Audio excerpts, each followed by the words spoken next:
السلام علیکم ورحمۃ اللہ وبرکاتہ۔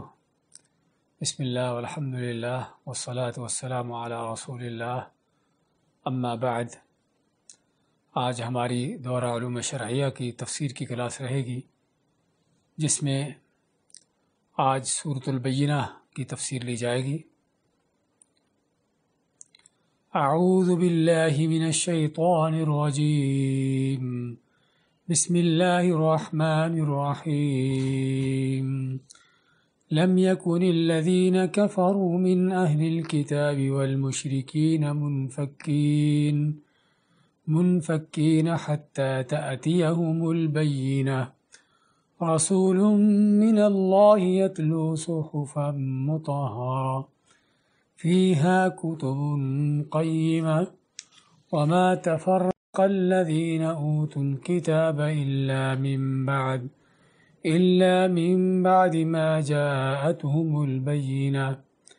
وما أمروا إلا ليعبدوا الله مخلصين له الدين حنفاء ويقيموا الصلاة ويؤتوا الزكاة وذلك دين القيمة،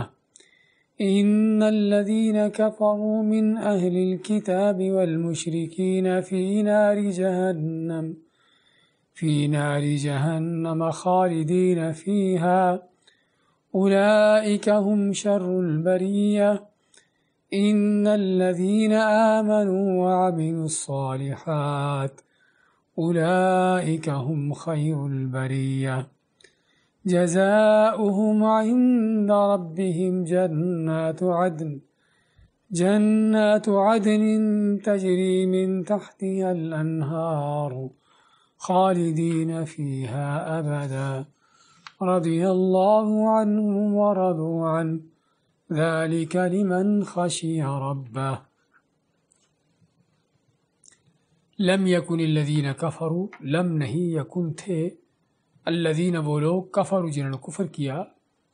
من اہل الکتاب اہل کتاب میں سے، والمشرکین اور مشرکوں میں سے، منفکین نہیں تھے وہ باز آنے والے، رک جانے والے، حتیٰ یہاں تک کہ تأتیہم البینہ آئے ان کے پاس بینہ کھلی دلیل، واضح دلیل، رسول من اللہ وہ رسول ہے اللہ کی طرف سے، یتلو جو پڑھ کے سناتا ہے، صحفا مطہرہ پاکیزہ صحیفے،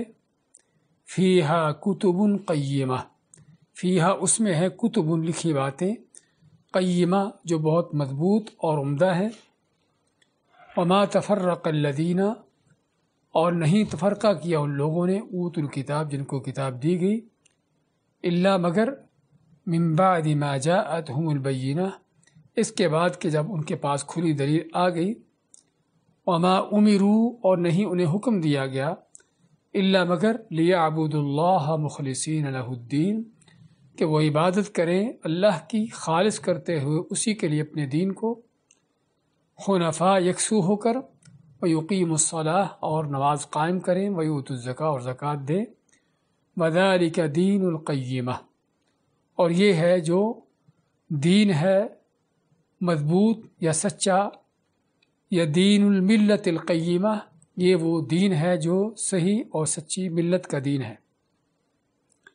ان الذین کفروا من اہل الکتاب بے شک وہ لوگ جنہوں نے کفر کیا اہل کتاب میں سے، والمشرکین اور مشرکوں میں سے، وہ کہاں ہیں، ان کا ٹھکانہ کیا ہے، فی نار جہنم جہنم کی آگ میں ہوں گے، خالدین فیہا جس میں ہمیشہ رہیں گے، اولئک ہم شر البریہ یہ وہ لوگ ہیں شر البریہ جو بدترین مخلوق ہیں، بریہ کے معنی مخلوق۔ ان الذین آمنوا وعملوا الصالحات اور جبکہ وہ لوگ جو ایمان لائے اور نیک عمل کیے، اولئک ہم خیر البریہ یہ وہ لوگ ہیں جو سب سے بہترین مخلوق ہیں، جزاؤہم عند ربہم ان کا بدلہ ان کے جزا ان کے رب کے ہاں ہے، جنات عدن ہمیشہ کی جنتیں، تجری من تحتها الانہار جن کے نیچے بہتی ہوں گی نہریں، خالدین فیہا ابدا کہ جس میں رہیں گے وہ ہمیشہ ہمیش، رضی اللہ عنہم راضی ہو گیا اللہ تعالیٰ ان سے، ورضوا عنہ اور وہ راضی ہو گئے اس سے اللہ سے، ذَلِكَ لِمَنْ خَشِيَ رَبَّهُ، یہ وعدہ اس کے لیے ہے، یہ جنتیں اس کے لیے ہیں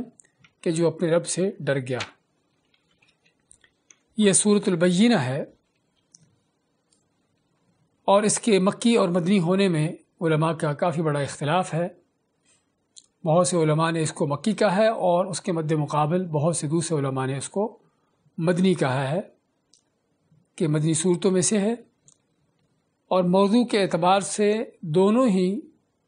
یعنی کہ مکی اور مدنی کے لحاظ، یعنی کہ دونوں ہی موضوعات پر اس کی مطابقت ہے، کیونکہ اس میں اللہ تعالیٰ نے سب سے پہلے تو ہدایت کی ضرورت جو انسانیت کے لیے ہے اس کا ذکر کیا کہ کس قدر انسان کو ضرورت ہے رسالت کی، وحی کی، کہ تاکہ وہ ہدایت پا سکے۔ اور پھر اس کے بعد اس بات کا ذکر کیا کہ انسان کی زندگی کا مقصد کیا ہے، اور انسان کیسے جو ہے، یعنی اس کو کس چیز کا حکم دیا گیا ہے۔ اور پھر آخر میں سورت کے اس چیز کا بیان ہوا ہے کہ دو گروہ، ایک ایمان کو پلانے والے، ہدایت کو لینے والے، اور دوسرے ہدایت سے روگردانی کرنے والے، ان دونوں کا دنیا میں کیا مقام ہے اور آخرت میں کیا انجام ہے۔ تو یہ سورۃ البینہ کے بڑے بڑے موضوعات ہیں۔ تو اللہ فرماتا ہے لم یکن الذین کفروا من اہل الکتاب، نہیں تھے وہ لوگ جنہوں نے کفر کیا اہل کتاب میں سے، والمشرکین، اور مشرکوں میں سے، منفکین، نہیں تھے وہ لوگ باز آنے والے۔ انفک ینفکو، اور اسے فک یفکو، کس چیز کا الگ ہو جانا، کس چیز کا کھل جانا، یعنی گرہ کو کھولنے کو کیا کہتے ہیں، یعنی فکل عقدہ، یا کسی جو چیز جڑی ہوتی ہے اس کو کھولنے کو فکا کا نام دیتے ہیں۔ حتیٰ کہ بعض اوقات انسان کا کوئی ہڈی جوڑ الگ ہو جاتا ہے تو اس کو بھی انفک العظم، کہ کسی کا ہڈی جوڑ الگ ہو گیا۔ تو یہاں پر وہی معنی منفکین، کہ اہل کتاب اور مشرکین جو ہیں وہ باز نہیں آنے والے تھے، رکنے نہیں والے تھے، نہیں الگ ہونے والے تھے اپنے کفر و شرک سے، حتیٰ تأتیہم البینہ، یہاں تک کہ ان کے پاس کھلی دلیل آ جائے۔ اس آیت میں سب سے پہلے تو ہم یہ دیکھتے ہیں کہ اللہ تعالیٰ کے فرمان لم یکن الذین کفروا، اور یہ سورت جس کو بینہ کہتے ہیں اور اس کو لم یکن الذین بھی کہتے ہیں، اور اسی حوالے سے صحیح بخاری میں نبی کریم صلی اللہ علیہ وسلم کی حدیث ہے، آپ نے ابی بن کعب رضی اللہ تعالیٰ عنہ، جو حفاظ صحابہ میں سے تھے، قرآن کے علماء صحابہ میں سے تھے،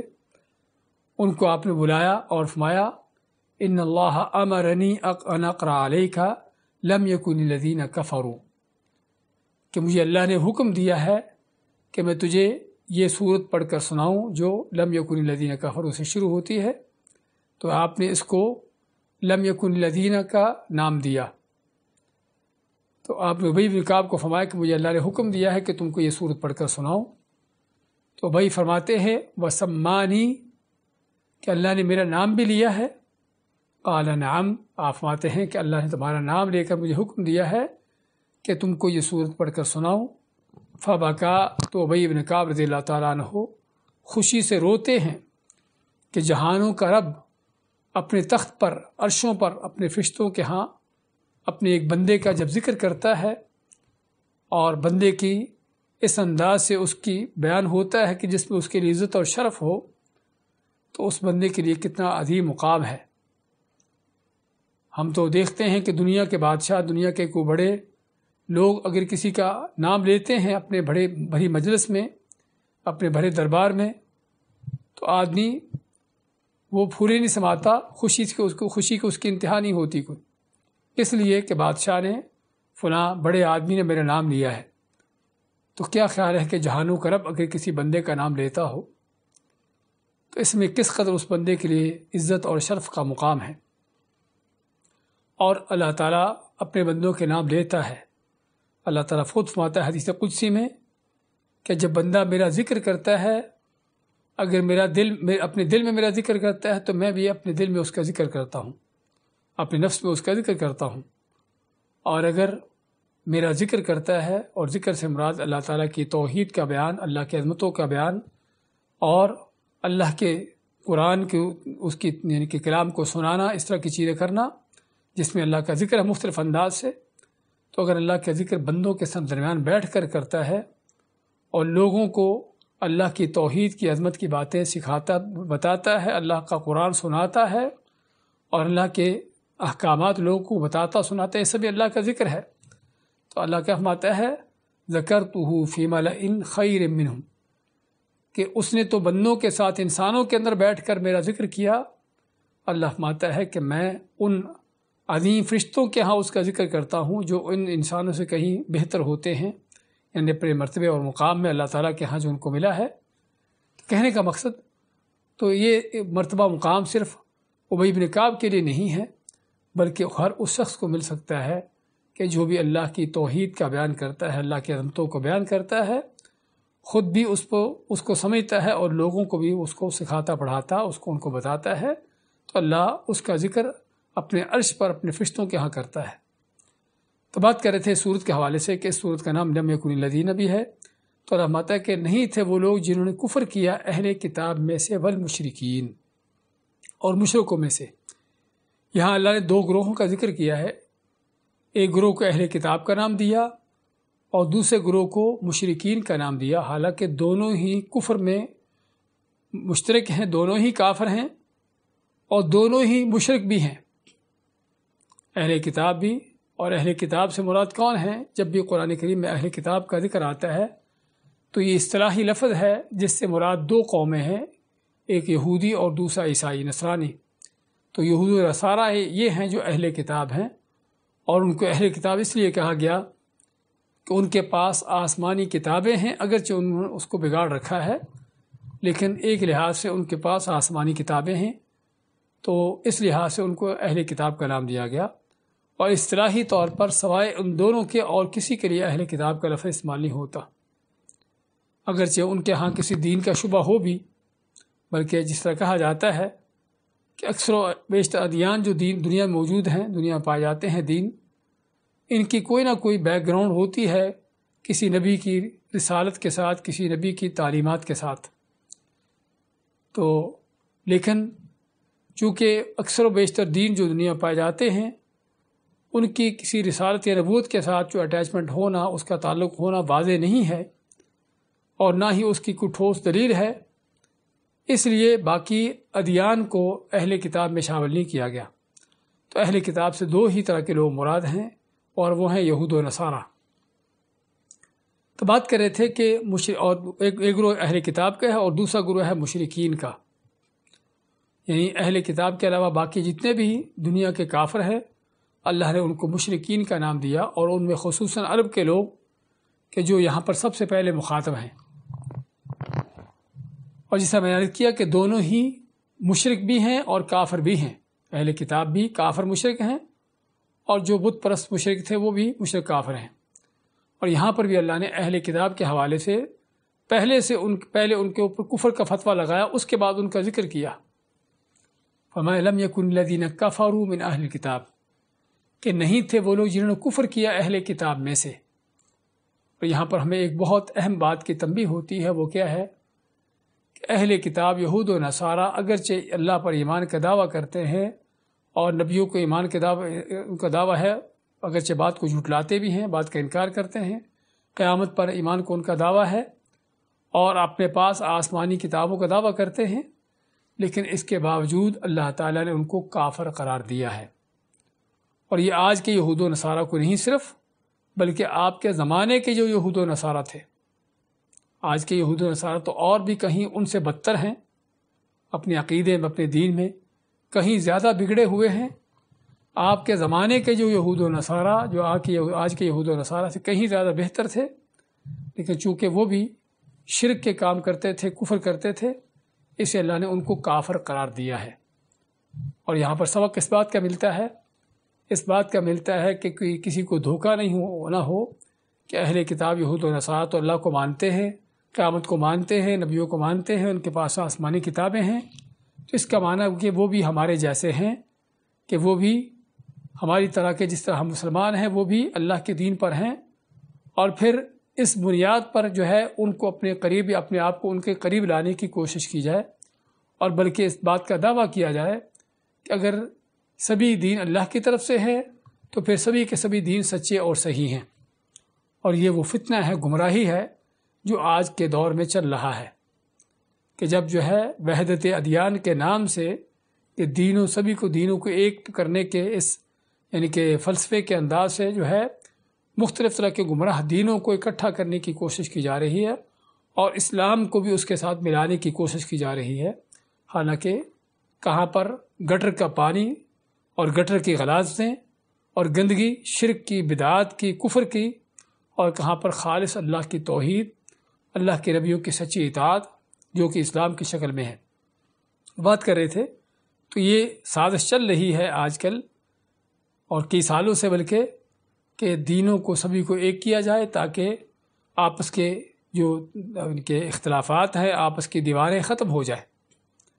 اور اس کو ختم کرنے کا معنی کہ سبھی کے سبھی ایک دوسرے کے ساتھ مل جل کر ایک دوسرے کی طرح کے کافر بے ایمان بن جائیں۔ ہاں، اس کا نتیجہ یہ ہے۔ اس لیے اس سازش کو سمجھنے کی ضرورت ہے، جاننے کی ضرورت ہے، اور یہ سمجھنے کی ضرورت ہے کہ ایسا عقیدہ اپنانا، ایسا تصور کرنا کہ اسلام بھی یہودیوں کی طرح کا دین ہے، عیسائیوں کی طرح کا دین ہے، سبھی دین ایک ہی ہے، اور اس طرح کا عقیدہ رکھنا کھلا کفر ہے، کیونکہ اللہ نے ان یہود و نصارہ کو کافر قرار دیا ہے، ان کو مشرک کہا ہے، ان کو جہنمی قرار دیا ہے، اور قرآن کے ان چیزوں پر دو ٹوک الفاظ ہیں۔ تو کیسے جو ہے ان کافروں کو، مشرکوں کو، گمراہوں کو، نبیوں کے دشمنوں کو، نبیوں کے قاتلوں کو، اللہ کی گستاخیاں توہین کرنے والوں کو، ان کو اللہ کے سچے دین کے ماننے والوں کے ساتھ کھڑا کر دیا جائے، اس سے بڑھ کر گمراہی کی اور شکل نہیں ہو سکتی۔ تو اس لیے ہم نے اس نقطے کا ذکر کیا کہ یہود و نصارہ اللہ نے جب قرآن کو نازل کیا اسی وقت ان کے کافر ہونے کا حکم بھی جاری کر دیا،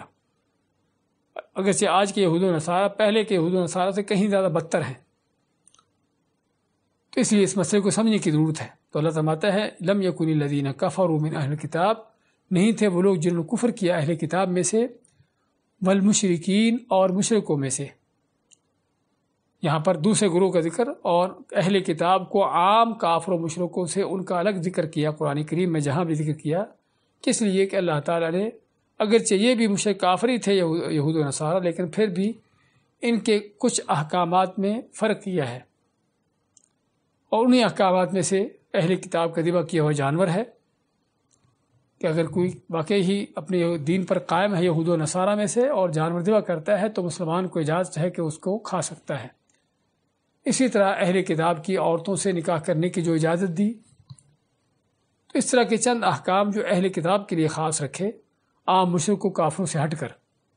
اس لیے قرآن کریم میں یہود و نصارہ کو یا تو یہود و نصارہ کے نام سے ذکر کیا جاتا ہے یا اہل کتاب سے۔ تو اللہ فرماتا ہے کہ اہل کتاب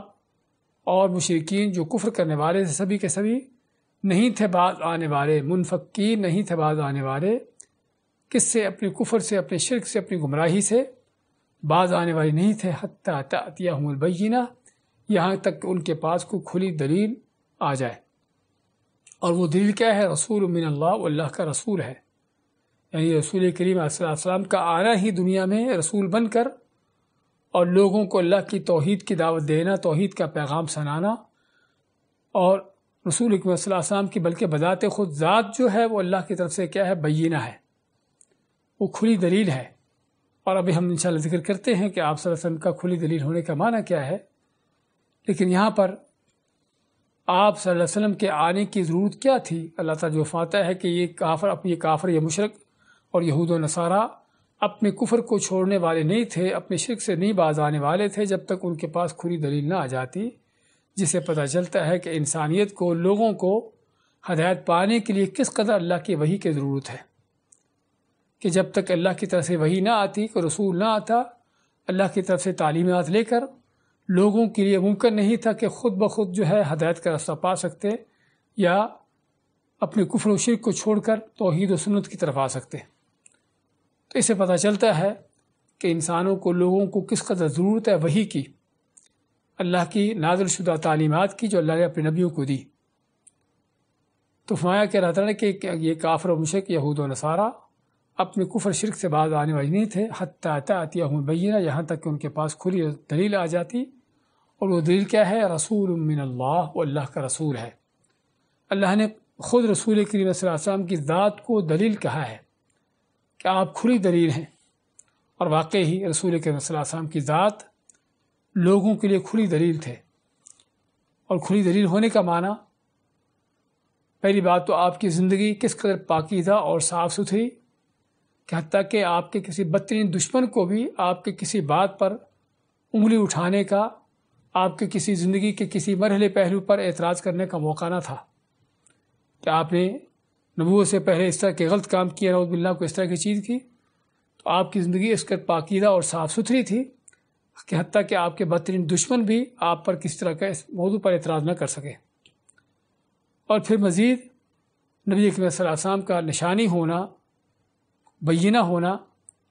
اس میں اور کیا ہے کہ رسول کریم صلی اللہ علیہ وسلم کا اخلاق و کردار، آپ کی لائی ہوئی تعلیمات، آپ کا لایا ہوا قرآن، جبکہ آپ ان پڑھ ہیں، امی ہیں، جن کو پڑھنا لکھنا نہیں آتا، لیکن اس کے باوجود اگر اس طرح کا شخص اس قدر عظیم کتاب قرآن کریم جیسی اگر لاتا ہے اور اس قدر آپ کی عظیم تعلیمات ہیں، تو اس بات کی دلیل ہے کہ آپ خود ہی بینہ ہیں، خود ہی کھلی دلیل ہے۔ اس لیے اللہ تعالیٰ نے آپ صلی اللہ علیہ وسلم کی ذات ہی کو کھلی دلیل بیان کیا۔ وہ کون سی کھلی دلیل ہے؟ رسول من اللہ، اللہ کے رسول یعنی محمد صلی اللہ علیہ وسلم ہیں، یتلو صحفا مطہرہ، جو کیا کرتے ہیں؟ پڑھ کے سناتے ہیں، یتلو تلاوت کرتے ہیں، صحف مطہرہ، صحف جمع صحیفہ کی، اور صحیفہ کے معنی کسی چھوٹی کتاب، اور اللہ تعالیٰ انبیاء کو ہر زمانے میں کتابیں، صحیفے دیتا رہا ہے، اگرچہ اکثر و بیشتر صحیفوں کتابوں کے نام ہم کو پتہ نہیں ہیں سوائے تورات، انجیل، زبور کے۔ باقی ابراہیم علیہ السلام کو اللہ نے صحیفے دیے، موسیٰ علیہ السلام کے صحیفوں کا ذکر ہے، اور بلکہ جس طرح علماء کا کہنا ہے کہ ہر نبی رسول اپنے ساتھ کوئی نہ کوئی کتاب لے کر آیا ہے۔ تو اعلیٰ فرماتا ہے کہ یہ رسول کا، آپ صلی اللہ علیہ وسلم کا کام کیا ہے؟ آپ یتلو تلاوت کرتے ہیں، صحفاً صحیفوں کی، مطہرہ پاکیزہ، پاکیزہ صحیفوں کی آپ تلاوت کر کے لوگوں کو سناتے ہیں۔ اللہ نے قرآن کو پاکیزہ صحیفوں کا نام دیا، کس لیے؟ اس کی دو بڑی وجہ ہیں۔ ایک تو یہ کہ اللہ نے قرآن کریم میں جو بھی خبر دی ہے، سابقہ اقوام میں سے کسی قوم کا حال بیان کیا ہے، تو وہ حق اور صداقت پر مبنی ہے، اس کے اندر کوئی جھوٹ غلط بات نہیں ہے۔ اور اسی طرح اگر اللہ تعالیٰ نے قرآن کریم میں کوئی فیصلہ کیا ہے، کوئی حکم دیا ہے، تو وہ بھی اللہ تعالیٰ کا فیصلہ حکم بھی عین عدل و انصاف پر مبنی ہے۔ اور اسی طرح قرآن کریم کا مطہر ہونا، بذات خود اس کا اللہ کی طرف سے نازل ہونا، اللہ کی طرف سے آنا، لانے والے جبرائیل امین ہیں، اور جن پر نازل ہوا وہ رسول کریم صلی اللہ علیہ وسلم کی ذات ہے۔ تو یہ ہے قرآن کی سند، اس کا سلسلہ کہ رب العالمین کی طرف سے نازل ہو رہا ہے، اور جو امین ہے جبرائیل امین وہ لے کے آنے والے ہیں، اور جو اہل زمین کے امین ہیں محمد صلی اللہ علیہ وسلم، ان کے اوپر نازل ہو رہا ہے۔ تو اس لحاظ سے بھی قرآن اور قرآن کے صحیفے جو ہیں وہ پاک ہیں، کسی غلطی سے، کسی طرح کی اس میں ملاوٹ سے، یا کسی طرح کی غلط چیزوں سے۔ تو قرآن کریم اس لحاظ سے اللہ نے اس کو پاک قرار دیا۔ تو یہ پاکی جو قرآن کریم کی معنوی پاکی ہے، اور دوسری پاکی جو اس کی ظاہری پاکی بھی، کہ جس کا مسلمان کو حکم دیا گیا، حتیٰ کہ حکم دیا گیا کہ اگر کسی کو قرآن کو پکڑنا ہے تو وضو کر کے پکڑے، جو قرآن کی طہارت اس کی پاکیزگی کا عالم ہے۔ اس قرآن میں کیا ہے؟ فیہا کتب قیمہ، ان صحیفوں کے اندر جو آپ پڑھ کر سناتے ہیں اس میں کیا ہے؟ فیہا، اس میں ہے کتب قیمہ۔ کتب ویسے تو کتاب کی جمع ہے، اور کتاب کا لفظ ہم جب کتاب کا نام آتا ہے تو ذہن میں ایک کئی صفحات پر مشتمل ایک بڑی جلد میں جو کتاب ہوتی وہ ہمارے سامنے ہوتی ہے، یا اس کا تصور آتا ہے۔ لیکن عربی میں کتاب کا لفظ اس سے کہیں زیادہ وسیع ہے۔ کتاب سے ضروری نہیں کہ اس سے مراد جو ہے کچھ اوراق پر مشتمل کوئی کتاب ہو جس کی جلد اور بائنڈنگ کی گئی ہو، اس طرح کی چیز ہو، بلکہ کتاب سے مراد عربی کے اندر کوئی بھی لکھی چیز، کسی بھی لکھی چیز کو کتاب کا نام دیا جاتا ہے، چاہے وہ ایک لفظ بھی کیوں نہ ہو، دو لفظ بھی کیوں نہ ہو، ایک جملہ ہو، ایک لائن ہو، ایک صفحہ ہو، تو اس سبھی کو کتاب کا نام دیا جاتا ہے، اور کتب اس کی جمع ہے۔ تو اس کا مطلب کیا ہوا کہ اس میں کتب سے مراد یہاں پر لکھی باتیں ہیں، لکھی چیزیں ہیں۔ قیمہ کون سی باتیں ہیں کہ جو بڑی مضبوط ہیں، بڑی محکم ہیں، بڑی عمدہ ہیں۔ قیمہ کے اندر یہ سارے معنی آتے ہیں کہ کس چیز کا عمدہ ہونا، مضبوط ہونا، محکم ہونا۔ تو اس قرآن کے اندر اللہ کے نبی صلی اللہ علیہ وسلم جو لوگوں کو پڑھ کر سناتے ہیں وہ کیا ہے؟ اس میں ایسی باتیں لکھی ہیں جو باتیں بڑی ہی پائیدار ہیں، مضبوط ہیں، عمدہ ہیں اور قائم رہنے والی ہیں۔ اور قرآن کریم کا مطہر ہونا، اس کے اندر جو کچھ بیان ہوا ہے اس کا قیمہ ہونا، اس کا اندازہ انسان کو اس وقت ہوتا ہے کہ جب قرآن کا موازنہ دوسری کتابوں کے ساتھ کیا جاتا ہے۔ آپ قرآن کو بائبلوں کے سامنے رکھ کر دیکھیے کہ بائبلوں کے اندر کیا جھوٹ، کیا فراڈ اور کیا کیا غلط بیانیاں ہیں۔ نبیوں کی توہین کی گئی ہے، اور بلکہ بذات خود اللہ کی توہین کے بارے میں اتنے گھنونے الفاظ ہیں کہ آدمی ان کو بیان نہیں کر سکتا۔ کس میں؟ تورات انجیل میں۔ اور اسی سے پتہ چلتا ہے کہ یہ اگرچہ ان کو آسمانی کتابیں کہا جاتا ہے،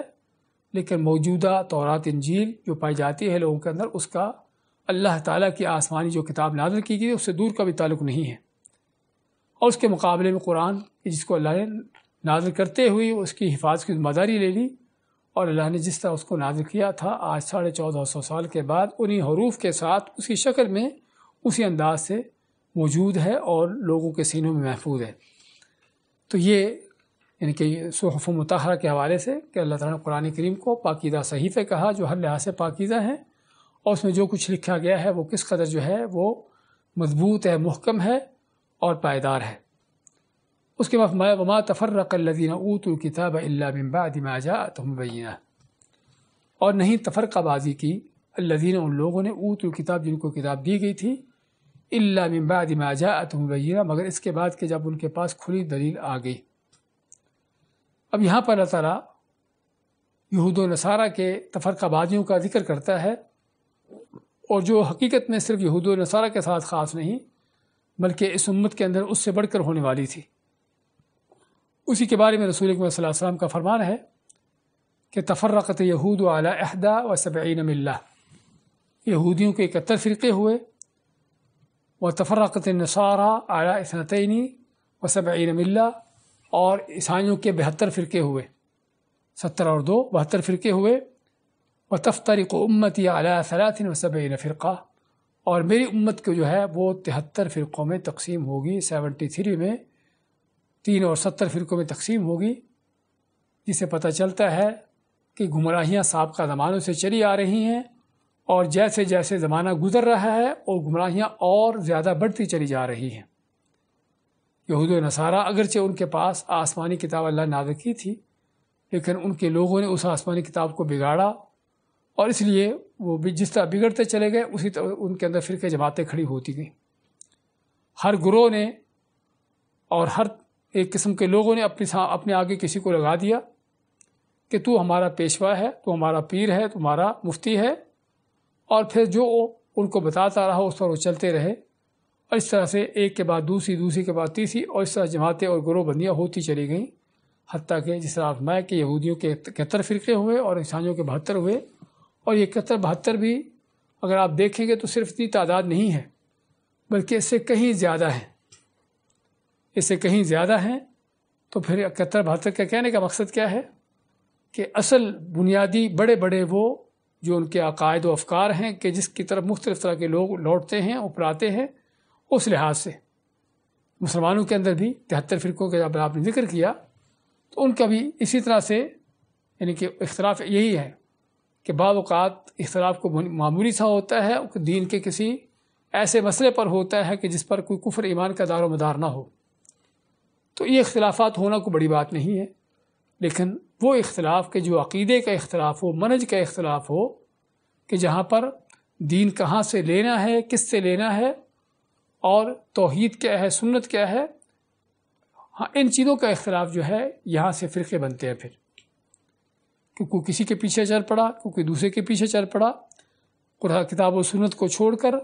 جن کے پیچھے چلے تھے ان کی باتوں کو ماننا شروع کر دیا، اور صرف خود ماننا نہیں بلکہ دوسرے لوگوں کو بھی منوانا شروع کر دیا، اور اسی پر پھر ان کی جماعتیں اور فرقے اور دھڑا بندیاں ہوتی چلی گئیں۔ تو اللہ تعالیٰ ہے وما تفرق الذین اوتوا الکتاب، اور نہیں تفرقہ کیا ان لوگوں نے جن کو کتاب دی گئی تھی،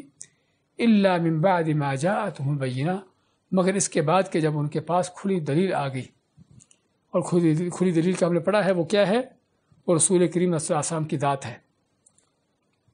اور اسی طرح کھلی دلیل یہ قرآن ہے جو وحی کے ذریعے اللہ نے نازل کیا ہے۔ تو اللہ فرماتا ہے کہ اہل کتاب یہود و نصارہ اس وقت تک فرقہ انہوں نے نہیں کیا جب تک ان کے پاس کھلی دلیل نہیں آ گئی۔ اس سے یعنی کہ ہم آیت کو معنی عجیب سا ہم کو نظر آتا ہے کہ کیسے جو ہے یہود و نصارہ پہلے ایک تھے، لیکن جب ان کے پاس کھلی دلیل آ گئی، اللہ کا نبی رسول آ گیا، اللہ کی طرف سے کتاب آ گئی، تو پھر وہ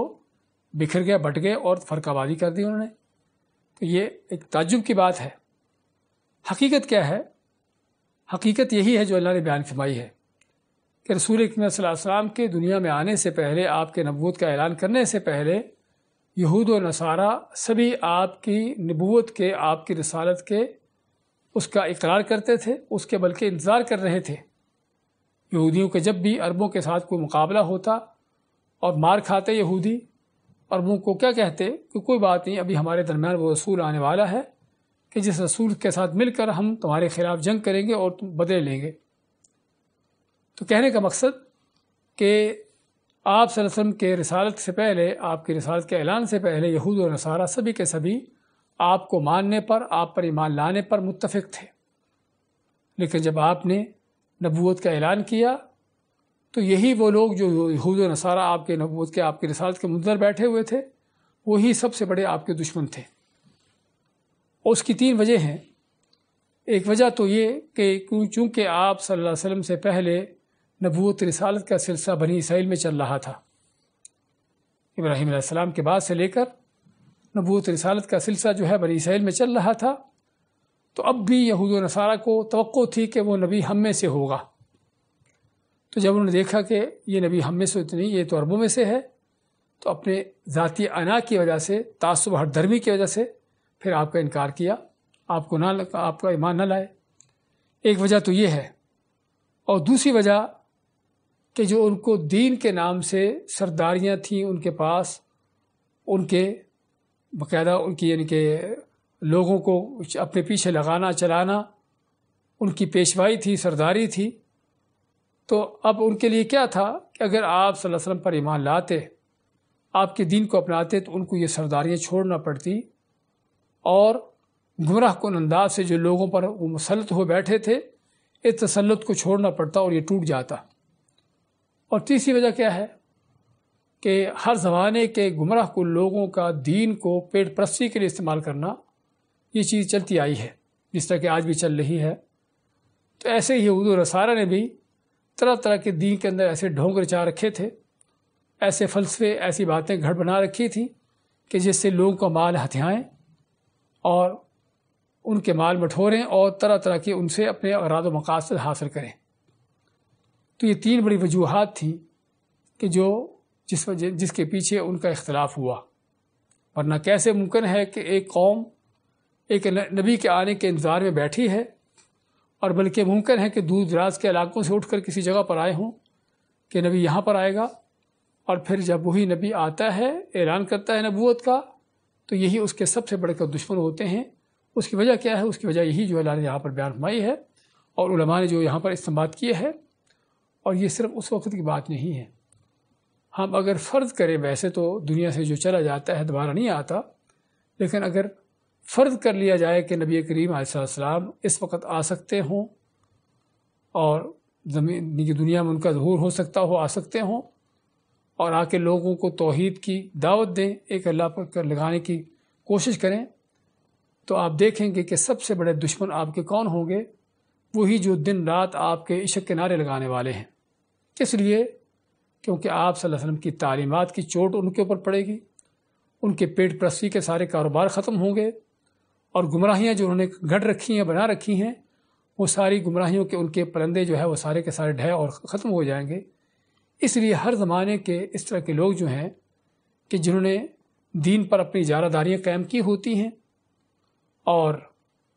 لوگوں سے مال ہتھیانے کے طرح طرح کے ہتھ کنڈے کا گھڑ رکھے ہوتے ہیں اور لوگوں پر مسلط ہوئے ہوتے ہیں مرشد بن کر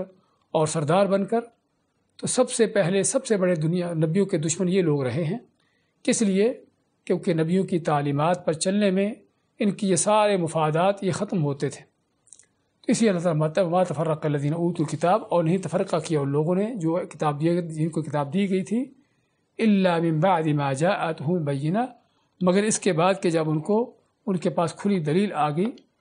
اور کھلی دلیل آنے کے بعد معنی جو ہم نے پہلے پڑھا ہے کہ رسول کریم صلی اللہ علیہ وسلم جو اللہ کی طرف سے تعلیمات لے کر آئے۔ الحمد اس کے بعد وما امروا الا لیعبدوا اللہ مخلصین لہ الدین حنفاء، کہ ان یہودوں کو ان کافروں کو آنے والے نبی نے تعلیم کس چیز کی دی، آخر انہوں نے اختلاف کیوں کیا اس سے، کیوں جو ہے اس پر ایمان نہ لائے۔ اللہ فرماتا ہے وما امروا، حالانکہ ان کو نہیں حکم دیا گیا الا مگر لیعبدوا اللہ، کہ وہ عبادت کریں اللہ تعالیٰ کی، مخلصین لہ الدین، اسی کے لیے اپنے دین کو خالص کرتے ہوئے، حنفاء یکسو ہو کر، ویقیموا الصلاۃ، اور نماز قائم کریں، ویؤتوا الزکاۃ، اور زکوٰۃ دیں، وذالک دین القیمہ، اور یہی دین ہے جو مضبوط اور محکم اور جاری رہنے والا، یہ صحیح دین ہے۔ اس آیت میں دو چیزیں آتی ہیں، ایک تو آیت کا تعلق سابقہ آیتوں کے ساتھ کہ یہود و نصارہ مشرکین نے اللہ کے نبی صلی اللہ علیہ وسلم کو جھٹلایا، آپ کا انکار کیا، آپ کے آنے کے بعد اختلاف کیا کہ کچھ تھوڑے لوگ ایمان لائے، باقی اپنے کفر پر باقی رہے۔ تو ایک تو اس کا تعلق اس حوالے سے کہ ان کا آپ سے کفر کرنا، آپ کو نہ ماننا، آپ پر ایمان نہ لانا، اس کی وجہ کیا ہو سکتی ہے کہ جبکہ نبی کریم صلی اللہ علیہ وسلم وہی دین، وہی رسالت، وہی توحید کی دعوت لے کر آئے ہیں جو آپ سے پہلے نبی لاتے رہے ہیں، اسی نماز کا حکم دیتے ہیں کہ جو نماز ہر شریعت میں اللہ نے فرض کیے رکھی ہے، اسی زکوٰۃ کا حکم دیتے ہیں کہ جو اکثر و بیشتر شریعتوں کے اندر اس کا حکم تھا۔ تو پھر آپ سے اختلاف کرنے کی وجہ کیا ہے؟ پھر کیا وجہ ہے کہ آپ کو جانتے بوجھتے اور آپ کی تعلیمات کو بھی دیکھتے کہ یہ تعلیمات جو عظیم اسلام کی تعلیمات ہیں، کیسے پھر آپ سے اختلاف کیا، کیسے آپ پر ایمان نہ لائے؟ تو ایک تو اس آیت کا تعلق اس لحاظ سے سابقہ آیتوں کے ساتھ کہ ان کا ایمان نہ لانا آپ کے ساتھ، آپ پر، اور کفر کرنا آپ سے، آپ کو جھٹلانا حقیقت میں بہت بنیاد چیز ہے کہ جس کو عقل بھی نہیں مانتی، چاہے جا کے کوئی دین اور شرع مانے کہ اللہ کے نبی صلی اللہ علیہ وسلم کوئی نیا دین لے کر نہیں آئے، کوئی نئی شریعت لے کر نہیں آئے، بلکہ وہی شریعت جو سابقہ انبیاء کی تھی اسی کی دعوت آگے دینے آئے ہیں، پھر کفر کرتے ہو آپ سے۔ اور واقعی یہاں پر جن چیزوں کا ذکر ہوا ہے، تین چیزیں، ایک توحید ہے، اور دوسری نماز ہے، اور تیسری زکوٰۃ ہے۔ یہ تینوں چیزیں ہر نبی کی شریعت پہ رہی ہیں، کوئی امت ایسی نہیں گزری کہ جن کو توحید کی دعوت نہ دی گئی ہو، بلکہ نبیوں کا بنیادی مقصد ہی توحید کی دعوت ہوتا تھا۔ اور اسی طرح نماز اور زکوٰۃ ہر امت کے اندر رہی ہے۔ تو اللہ فرماتا ہے کہ آپ صلی اللہ علیہ وسلم جو تعلیمات لے کر آئے ہیں، جو دین لے کر آئے ہیں، کوئی انوکھا دین نہیں ہے، بلکہ وہی ہے کہ جو آپ سے پہلے نبی رسول لاتے رہے ہیں، اور آپ بھی اسی دین کو لے کر آئے ہیں اور اسی توحید کی دعوت دیتے ہیں۔ تو ایک تو اس لحاظ سے اس کا تعلق سابقہ آیتوں کے ساتھ، اور دوسرا اس آیت میں انسان کی زندگی کا مقصد بیان ہو رہا ہے کہ انسان کو اس دنیا میں آنے کے بعد کس چیز کا حکم دیا گیا ہے، یا انسان کی دنیا میں آنے کا مقصد کیا ہے، تو اس کو ہمیں پہچاننے کی ضرورت ہے۔ وہ کیا ہے؟ وما امروا الا لیعبدوا اللہ مخلصین لہ الدین۔ اللہ ماتا ہے کہ نہیں ان کو حکم دیا گیا مگر اس بات کا کہ وہ اللہ کی عبادت کریں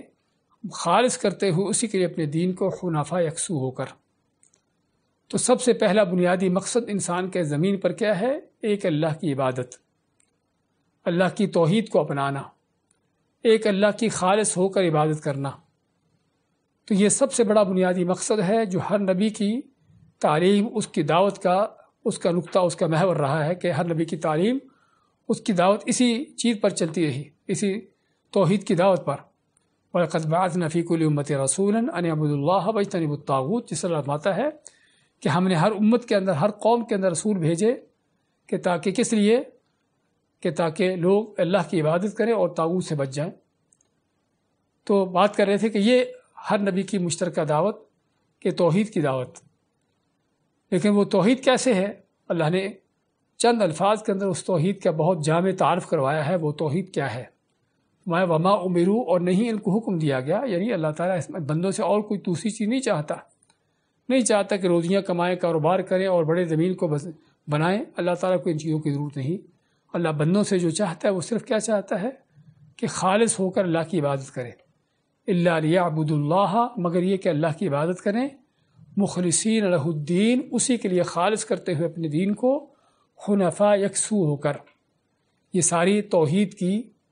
یعنی کہ اس کے لوازمات، اس کی شرطیں ہیں کہ اللہ کی عبادت کیسے کرنی ہے، مخلصین لہ الدین، کہ اپنے دین کو، اپنی عبادت کو اس کے لیے خالص کرتے ہوئے، کہ اللہ کی عبادت میں کسی کو شریک نہ کیا جائے، اللہ سے ہٹ کر کسی کو پکارا نہ جائے، کسی سے فریادیں نہ کی جائیں، کسی کو اپنا مشکل کچھ حاجت روا نہ مانا جائے، کسی کے سامنے سجدہ نہ کیا جائے، کسی کے سامنے جھکا نہ جائے، نظر و نیاز ہو، کوئی قربانی ہو تو صرف اللہ کی ذات کے لیے ہو، یقین توکل بھروسہ ہو تو اللہ پر ہو۔ یہ سارے جو عبادت کے انداز ہیں، جب عبادت کی بات آتی ہے تو اس میں ہر وہ چیز آ جاتی ہے کہ جس کو جو عبادت میں آتی ہے، چاہے وہ زبانی باتیں ہوں، زبان سے کہی جانے والی چیزیں ہوں، یا انسان کے دل سے تعلق رکھتی ہوں، یا اس کے ظاہری جوارح اور اعمال سے تعلق رکھتی ہوں، تو اللہ مانتا ہے کہ لوگوں کو صرف اسی بات کا حکم دیا کہ وہ عبادت کرے اللہ کی، خالص ہو کر، خالص کرتے ہوئے اس کے لیے اپنے دین کو۔ پھر مزید صفت بیان کی حنفاء، کہ ان کی عبادت جو ہے کیسے ہو، اللہ کے ساتھ ان کا تعلق کیسا ہو، حنفاء یکسو ہو کر۔ اور حنیف کا لفظ کس سے ہے؟ حنف یحنف حنفا، کہ کسی کا ایک طرف جھک جانا، ایک طرف مائل ہو جانا۔ اور یہاں پر حنیف کا لفظ استعمال ہوتا ہے کہ جو باطل سے، گمراہیوں سے، ہر طرح کی غلط چیزوں سے ہٹ کر، ان سے منہ موڑ کر، ان سے کنارہ کشی کر کے اللہ کی طرف مائل ہو جاتا ہے، اللہ کے رستوں پر چل پڑتا ہے، گمراہیوں کے رستوں کو چھوڑ کر، تعصب ہر درمیوں کو نکل کر صرف ایک اللہ کے خالص ہو کر اس کے رستے پر چل پڑتا ہے، اس کو کہتے ہیں حنیف۔ اور یہ خصوصی طور پر اللہ نے لقب دیا ہے ابراہیم علیہ السلام کو کہ جس انداز سے انہوں نے توحید کی مثالیں پیش کی، تو فرمایا کہ لوگوں کو اسی بات کو حکم دیا گیا ہے کہ وہ ایک اللہ کی عبادت کریں، خالص کرتے ہوئے اسی کے لیے اپنے دین کو۔ اور دوسرا کیا ہے، وَيُقِيمُ الصَّلَاةَ وَيُؤْتُ الزَّكَاةَ، کہ نمازیں قائم کرے اور زکوٰۃ دے۔ ایک تو نماز اور زکوٰۃ کی جو اہمیت ہے اس کے پیش نظر بھی کہ نماز بدنی عبادتوں کی سب سے اہم ترین مثال ہے، جس کا تعلق انسان کے بدن کے ساتھ ہے، جسم کے ساتھ ہے۔ جسمانی عبادتیں کہ جس میں انسان اس کی محنت کوشش ہوتی ہے اٹھنے بیٹھنے کی، قیام کرنے کی، سجدے کرنے کی، اس طرح کی چیزوں کی، لیکن اس کا کوئی مال خرچ نہیں ہوتا، تو اس لیے بدنی عبادتوں کی، جسمانی عبادتوں کی مثال نماز میں ہے، اور مالی عبادتوں کی مثال جو ہے وہ زکوٰۃ میں ہے، وَيُؤْتُ الزَّكَاةَ، اور زکوٰۃ دیں۔ اور ان دونوں کے ذکر خاص طور پر کیوں ہے؟ ایک تو جس طرح بتایا ہم نے کہ ان دونوں کی اہمیت کے پیش نظر، اور دوسرا یہ کہ تاکہ بندوں کا ہر لحاظ سے امتحان ہو۔ اللہ نے جب زندگی کو، دنیا کی زندگی امتحان کے لیے رکھی ہے، تو بندوں کا امتحان بھی پھر اللہ تعالیٰ ہر لحاظ سے، ہر انداز سے لیتا ہے۔ اور اسی امتحان میں کیا ہے کہ ایک طرف بندوں کو حکم دیتا ہے کہ جس میں ان کی محنت ہو، مشقت ہو، جسمانی محنتیں ان کو کرنا پڑتی ہیں، جسمانی جو ہے وہ اذیتوں کا، بلکہ بعض اوقات کہ محنت و مشقتوں کا شکار ہوتے ہیں۔ اور دوسری طرف ایسی بات کا حکم دیا کہ جس میں ان کو مال خرچ کرنا پڑتا ہے، کہ تاکہ صحیح معنوں میں پتہ چلے کہ سچا مومن کون ہے، کہ اللہ پر جو صحیح معنوں میں سچے طور پر ایمان لانے والا ہے، توحید پر چلنے والا ہے، اس کا حکم ماننے والا ہے، وہ جسمانی طور پر جو عبادتیں ہیں، چاہے روزے کی ہو، چاہے نماز کی ہو، مشکل سے مشکل ترین کیوں نہ ہو، اس کو کرنے کے لیے تیار ہوتا ہے، بلکہ کرنے کے لیے اٹھتا ہے اور وہ کرتا ہے، کیسے بھی اس کو مشکلات کا کیوں نہ سامنا کرنا پڑے۔ اور اس کے ساتھ ساتھ کیا ہے کہ جہاں پر مال دینے کی ضرورت پڑتی ہے، مال خرچ کرنے کی ضرورت پڑتی ہے، تو وہاں پر بے دریغ ہو کر اللہ کی راہ میں مال بھی خرچ کرتا ہے۔ اس سے پتہ چلتا ہے کہ یہ آدمی اللہ کی توحید پر، اللہ کی عبادت پر کتنا سچا خالص ہے۔ کیونکہ اگر صرف نماز ہی کو آدمی پڑھ لے، نمازوں میں تو بڑی اس کی نماز روزے میں ان چیزوں کے جسمانی باتیں ہیں اس پر بڑا اہتمام ہو اس کا، اور بغیر کسی تردد مشکل کے ان چیزوں کو کرے۔ لیکن جہاں پر اللہ کی راہ میں مال خرچ کرنے کی بات آتی ہے تو مال کو سمیٹ کے رکھے، اس کو خرچ کرنے کو دل نہ چاہے، اس بات کی دلیل ہے کہ آدمی ایمان میں سچا نہیں ہے، جھوٹا ہے۔ اور اس کے مد مقابل بعض اوقات ایسے بھی لوگ ہوتے ہیں کہ جو مال جتنا مرضی ان سے خرچ کروا لو، اور جو بھی ان سے مالی طور پر آپ لینا چاہو لے لو، لیکن ان کو ایک سجدے کا بھی نہ کہو کہ اللہ کی بارگاہ میں سجدہ کرنا ہے، کوئی جسمانی کی محنت مشقت کا کام ان سے گوارا نہیں ہوتا۔ لیکن چونکہ اللہ تعالیٰ بندوں کو آزماتا ہے ان احکامات کے ذریعے سے، اس لیے ہر طرح کے احکامات دیے تاکہ بندہ صحیح طور پر اس کی چھانٹی ہو جائے، جسمانی عبادتوں کے اندر بھی، مالی عبادتوں کے اندر بھی، تاکہ ہر اللہ کا حکم قبول کرنے کے لیے تیار ہو جائے۔ تو اس مایا کے لوگوں کو صرف اسی بات کا حکم دیا گیا کہ وہ خالص ہو کر اللہ کی عبادت کریں، یکسو ہو کر، اور کیا ہے، نماز قائم کریں اور زکوٰۃ دیں۔ وَذَلِكَ دِينُ الْقَيِّمَةِ، اللہ مانتا ہے کہ یہی ہے جو دین ہے قیمہ۔ قیمہ کے معنی جسے ہم نے ذکر کیا ہے کہ مضبوط اور محکم اور پائیدار دین، کہ جس کے اندر کوئی کمزوری نہیں، کوئی اس کے اندر کوئی غلط بیانی نہیں، اس کے اندر کوئی لچک نہیں، اور اس کے اندر کوئی ایسی چیز نہیں کہ جس میں یعنی آدمی اگر اس کو چھوڑ کر کسی اور چیز پر چل پڑے تو تب بھی یہ دین قائم رہے، ایسا نہیں ہے، بلکہ سیدھا سادہ سچا دین، خالص دین، مضبوط دین، کہ جس کو کوئی چیز تبدیل نہیں کر سکی، کوئی چیز اس کو پھیر نہ سکے، اس کو ہٹا نہ سکے اپنی جگہ سے۔ تو یہ ہے قیمہ کا لفظ۔ اور بعض علماء کا کہنا ہے کہ یہاں پر قیمہ سے مراد ذالک الدین الملت القیمہ، کہ یہ اس امت کا دین ہے، اس قوم کا دین ہے کہ جو صحیح سچی قوم ہے، کہ جو اللہ کے دین پر سچی خالص ہو کر چلنے والی، یعنی مسلمان اور آپ صلی اللہ علیہ وسلم کی اتباع کرنے والے لوگ ہیں، کہ ان کا دین ہے۔ تو اور اس میں اللہ نے اسلام کی حقیقت میں توحید کی عظمت کو بیان کیا کہ صحیح اور سچا دین کیا ہے، وہ اللہ کی سچی خالص عبادت ہے، نماز کو قائم کرنے، زکوٰۃ کو دینے کے ساتھ ساتھ۔ اور یہاں پر جو یقیم الصلاۃ، نماز کو قائم کرتے ہیں، اس کا بھی ہم اکثر اوقات ذکر کرتے چلے آئے ہیں کہ نماز کو قائم کرنے کے اندر کیا معنی ملتا ہے۔ کیا صرف نماز کو پڑھ لینا ہی اس سے نماز قائم ہو جاتی ہے؟ اگر نماز کو صرف پڑھنے کا حکم دینا ہوتا تو اللہ تعالیٰ فرماتا کہ یؤدوا الصلاۃ، کہ نماز کو ادا کریں، جس طرح کہ یہاں پر یؤتوا الزکوٰۃ کا زکوٰۃ کے حوالے سے حکم دیا کہ صرف زکوٰۃ دیں، کیونکہ زکوٰۃ کے لیے نیت خالص ہونا تو اچھی بات ہے، ضروری ہے، لیکن اس کے اندر نماز جیسی وہ کیفیتیں نہیں ہیں کہ جو ایک مسلمان کو چاہیے ہوتی۔ اللہ نے مال دیا ہے، اللہ کے دیے ہوئے مال میں سے اللہ نے جو حکم دیا ہے، جو پرسنٹیج رکھی ہے زکوٰۃ کے لیے، آدمی خوش دلی کے ساتھ اس کو نکالتا ہے، اللہ کے لیے خالص ہو کر اس کو نکالتا، اللہ کی راہ میں خرچ کر دیتا ہے، تو یعنی اس کو کوئی زیادہ محنت مشقت نہیں کرنا پڑ رہی، اور نہ ہی اس کے لیے کوئی بڑے عمل کی ضرورت ہے۔ لیکن بذات خود نماز جو ہے، اس کے لیے بڑے لوازمات کی ضرورت ہوتی ہے، دل کا بھی ملا ہونا اللہ کے ساتھ، اس کے مطابق بھی ہونا، نماز کا اللہ کے لیے خالص بھی ہونا، اور نماز کے اندر خشوع و خضوع اس طرح کی چیزوں کا ہونا، اور نماز کے سارے وہ لوازمات جو اللہ کے نبی صلی اللہ علیہ وسلم جس طرح سے پڑھنے کا حکم دیا ہے، جب تک وہ نہ ہوں گے نماز قائم نہیں ہوگی۔ تو اس فرمایا کہ نماز جو قائم کرتے ہیں کہ نماز قائم کریں، زکوٰۃ دیں، وذالک دین القیمہ، اور یہی وہ دین ہے کہ جو صحیح سچا مضبوط دین ہے۔ یہاں تک اللہ تعالیٰ نے بیان کرنے کے بعد اب اس کے بعد یہ ایمان، یہ توحید، یہ نماز کا قائم کرنا، یہ زکوٰۃ کا دینا، یہ عبادت کا مقصد جس کے لیے اللہ نے انسان کو پیدا کیا ہے، تو کیا سبھی لوگ اس مقصد کو پورا کر رہے ہیں؟ ہاں، حقیقت یہ ہے کہ کچھ وہ لوگ ہیں جو اس کو پورا کرتے ہیں، اور کچھ ہیں جو اس کے مخالف چلتے ہیں۔ اللہ نے جب زندگی کا مقصد بیان کیا اور لوگوں کو ہدایت کی جو ضرورت ہے اس کا بیان کیا،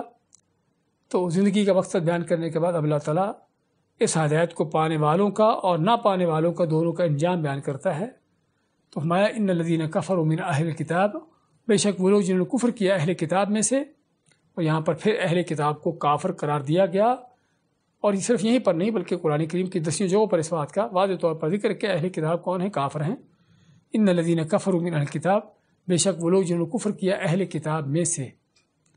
اور یہاں پر یہ معنی من کا لفظ جو ہے اس سے کہیں یہ غلط فہمی نہ ہو کہ اہل کتاب میں سے کچھ وہ بھی ہیں جو کفر نہیں کرنے والے.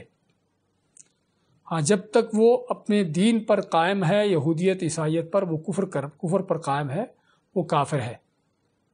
لیکن جب وہ رسول کریم صلی اللہ علیہ وسلم کی رسالت کو مانے گا، آپ کو اللہ کا سچا نبی مان کر آپ کی اتباع کرے گا، تو پھر جو ہے وہ اس کفر سے نکلے گا.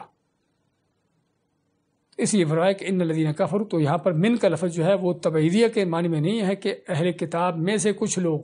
کہ جنہوں نے کفر کیا، بلکہ وہ لوگ جنہوں نے کفر کیا اہل کتاب میں سے، یعنی اہل کتاب کہلانے کے باوجود انہوں نے کفر کیا، کہ جو بھی آپ پر ایمان نہیں لاتا وہ سبھی کے سبھی کافر ہے. رسول اکرم صلی اللہ علیہ وسلم کا فرمان کہ اس ذات کی قسم جس کے ہاتھ میں میری جان ہے، کوئی بھی دنیا کا یہودی یا عیسائی میرے بارے میں جانتا ہے کہ میں اللہ کے نبی رسول بن کے آ چکا ہوں، اور پھر میری لائی ہوئی دین پر، لائی ہوئی وحی پر عمل نہیں کرتا، اس کو نہیں لاتا، اس کو اپناتا نہیں ہے، الا کان من اہل النار، مگر وہ جہنم والوں میں سے ہے. تو اس لیے بات کر رہے تھے کہ ان الذین کفروا من اہل الکتاب، بے شک وہ جنہوں نے کفر کیا اہل کتاب میں سے، والمشرکین، اور مشرکوں میں سے، ان کا ٹھکانہ کیا ہے؟ فی نار جہنم، یہ سبھی کے سبھی جہنم میں ہیں، جہنم کی آگ میں ہیں، خالدین فیہا، جس میں ہمیشہ رہیں گے. یہاں پر ابدا کا لفظ نہیں ہے، اور بعد دوسری جگہوں پر تقریباً 4 جگہوں پر اللہ نے جہنمیوں کا جب ذکر کیا تو خالدین کے ساتھ ابدا کا بھی ذکر کیا، کیونکہ جہنم کی آگ جو ہے کافر مشرک کے لیے، جو بڑا شرک کرتا مر گیا، چاہے وہ کلمے پڑھتا بھی ہوگا، تو ایسے مشرکوں کے لیے جہنم کی آگ ہمیشہ کے لیے ہے، کبھی نہ ختم ہونے والی. تو اللہ ماتا ہے اہل کتاب کا، مشرکین کا انجام بیان کرتے ہیں کہ سبھی جہنم کے ایندھن ہیں، سبھی جہنم میں جانے والے ہیں. یہ تو ان کا آخرت میں حال ہے، ان کا آخرت میں انجام ہے. دنیا میں کیا ہے وہ؟ اولئک ہم شر البریہ، ہاں یہ وہ لوگ ہیں جو شر بدترین ہیں، سب سے بڑھ کر شریر ہیں. کون ہیں؟ البریہ. بریہ کا لفظ کس سے ہے؟ بریہ کا لفظ ہے برا، یبرأ کے معنی کس چیز کا پیدا کرنا، کس چیز کا بنانا، اور اسی سے اللہ تعالیٰ کے ناموں میں سے لفظ الباری ہے. باری کے معنی بنانے والا، پیدا کرنے والا. تو اللہ ماتا ہے کہ اولئک ہم شر البریہ، کہ یہ اہل کتاب، یہ مشرکین کون ہیں؟ سب سے بدترین مخلوق ہیں،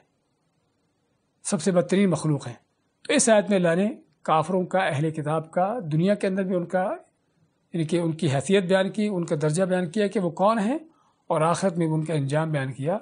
تو دنیا میں وہ کون ہیں؟ اللہ ماتا ہے کہ دنیا میں بدترین مخلوق ہیں، شر البریہ ہیں. اور بدترین مخلوق ہونے کا لفظ ہم کو کیا معنی دیتا ہے؟ کہ دنیا کی اگر گھٹیا سے گھٹیا کوئی بدتر سے بدتر مخلوق ہو سکتی ہے، تو کافر مشرک جو ہے، وہ یہودی عیسائی جو ہے، اس سے زیادہ بڑھ کر بدتر ہے. یعنی اگر ہم اللہ کی مخلوقات میں سے جو بدتر اور گھٹیا سے گھٹیا مخلوق ہم کسی کو کہہ سکتے ہیں کہ اس طرح فرض کرو گٹر کا کیڑا ہے، کچھ سور جیسا جانور ہے جو پلید ہے، نجس ہے، گندا ہے، غلیظ ہے، تو اگر اس چیزوں کو گھٹیا سمجھا جاتا ہے اور کہہ سکتے ہیں ہم اللہ کی مخلوقات میں سب سے گھٹیا ہیں، تو اللہ تعالیٰ کے اس فرمان کے مطابق کہ کافر مشرک ان گٹروں کے کیڑوں سے، ان سوروں سے زیادہ بدتر، ان سے زیادہ گھٹیا ہے. اور یہ بات میری نہیں بلکہ اللہ تعالیٰ کا فرمان، اولئک ہم شر البریہ، یہ سب سے بدترین مخلوق ہیں. اور دوسری آیت میں اللہ کا فرمان، اولئک کالانعام بل ہم اضل، کہ یہ چوپائے ہیں بلکہ چوپائے بھی ان سے بہتر ہیں، ان سے بھی کیا گزرے ہیں، ان سے بدتر ہیں. اور یہاں پر کوئی کہنے والا کہے گا کہ کیسے آپ نے انسان کو، جس کو اللہ نے اشرف المخلوقات بنایا ہے، اگر وہ ایمان نہیں لاتا، کفر اختیار کرتا ہے، تو اس کو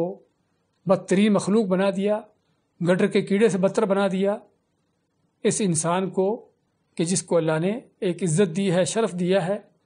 اس کو وقار دیا ہے، اس کو اشرف المخلوقات بنایا ہے، اس کو بڑی صلاحیتیں، بڑی ذہانتیں دی ہیں، تو کیسے جو ہے اس کو اس انداز سے بدترین بنا دیا گیا ہے؟ حقیقت کیا ہے؟ حقیقت یہ ہے کہ جب کسی بھی دنیا میں بھی ہم دیکھتے ہیں کہ کسی بھی شخص کو جب کوئی بڑا عہدہ منصب ملتا ہے، اور جب اس منصب عہدے پر وہ اس کے اپنے آپ کو قابل نہیں بناتا، اس سے گرتا ہے، اس کے لائق نہیں چلتا، اس کے یعنی کہ قابل ہو کر نہیں چلتا اس کے ساتھ، تو پھر انجام کیا ہوتا ہے؟ پھر انجام یہ ہوتا ہے کہ اس عہدے سے گرتا ہے، اور ایسا گرتا ہے کہ وہ گراوٹ یا وہ نقصان یا وہ ذلت جو کسی عام یعنی گھٹیا سے گھٹیا کے آدمی کو نہ مل سکتی ہو، پھر اس آدمی کو اس کی وہ ذلت ہوتی ہے۔ کسی کو شک ہے تو تاریخ اٹھا کر دیکھے، فرعون اپنے آپ کو رب الاعلیٰ کہلانے والا، اللہ نے اس کو کس طرح سمندر کی تہہ میں غوطے دے کر مارا، اور صرف مارا ہی نہیں بلکہ اس کی باڈی کو، اس کے جسم کو رہتی دنیا کے لیے عبرت اور نشان بنا دیا۔ حالانکہ اسی فرعون کے ساتھ ہزاروں بلکہ لاکھوں کی تعداد میں شاید تھے وہ بھی لوگ جو ہلاک ہونے والے تھے، اللہ نے ان میں سے کسی کا ذکر نہیں کیا۔ ان کی ہلاکت کا ذکر ضرور کیا ہے، لیکن کسی کو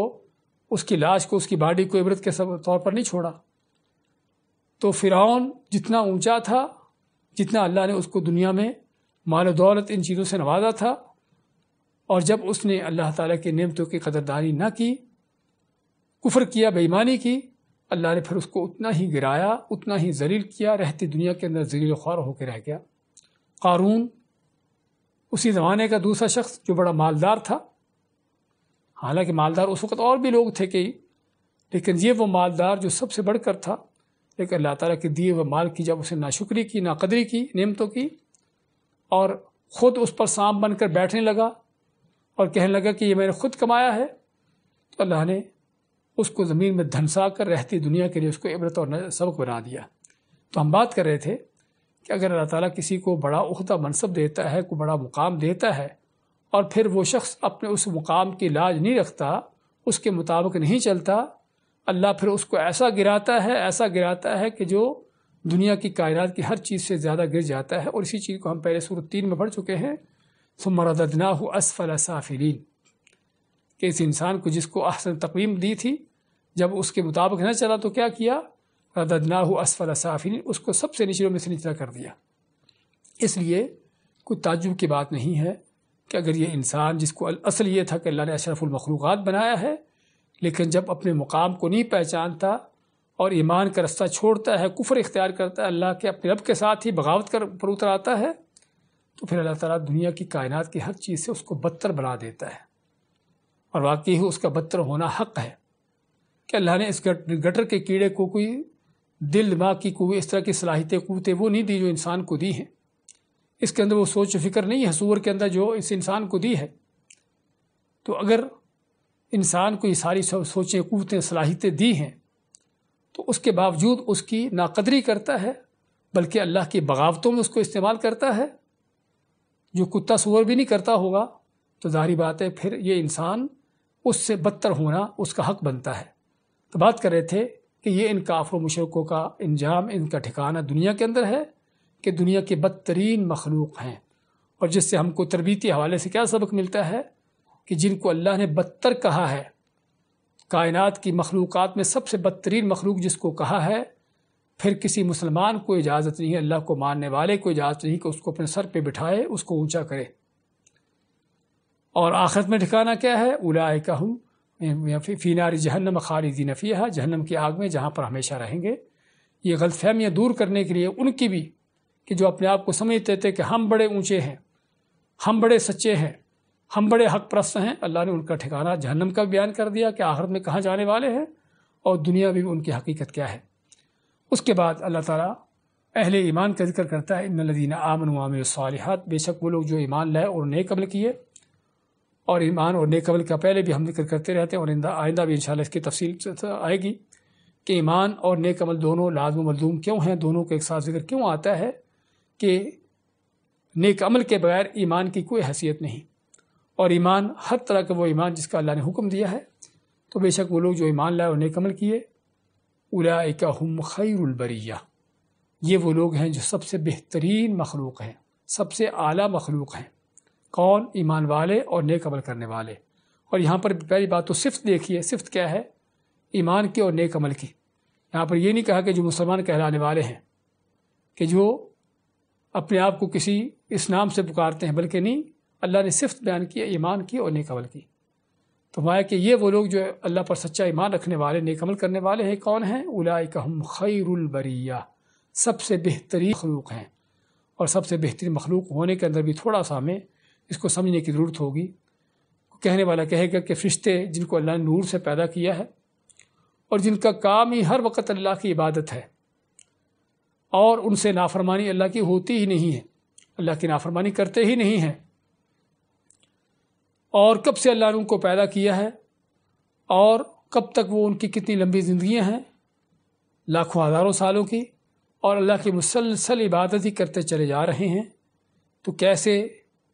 یہ انسان جو گناہ گار ہے، ہر وقت غلطیاں گناہ ہوتے ہیں اس سے، ہر وقت نافرمانیاں ہوتی ہیں اس سے، اور طرح طرح کی اللہ کی نافرمانیاں کرتا ہے، اگرچہ ایمان والا بھی ہے، اگرچہ اللہ پر ایمان لاتا ہے، لیکن اس کے باوجود بھی اس سے اللہ کی نافرمانیاں ہو جاتی ہیں، تو کیسے یہ انسان جو گناہوں کا پتلا ہے، گناہ اس سے ہو جاتے ہیں، پھر بھی اس انسان کو کیسے ان فرشتوں پر بہتر قرار دیا گیا، کیونکہ خیر البریہ کا لفظ جس طرح ہم نے شر البریہ پڑھا ہے، یہاں پر بھی اگر اسی معنی میں لیتے ہیں، اللہ کی تمام مخلوقات میں سب سے بہتر۔ تو اس حوالے سے یہاں پر بات کرنے کی ضرورت ہے کہ علماء کا اختلاف ہے، کیا انسان جو نیک متقی پرہیزگار انسان ہے جس کا اللہ تعالیٰ یہاں ذکر کر رہا ہے، کیا یہ خیر البریہ ہونے کا معنی فرشتوں سے بھی بہتر ہے، یا کہ فرشتے اس سے بہتر ہیں؟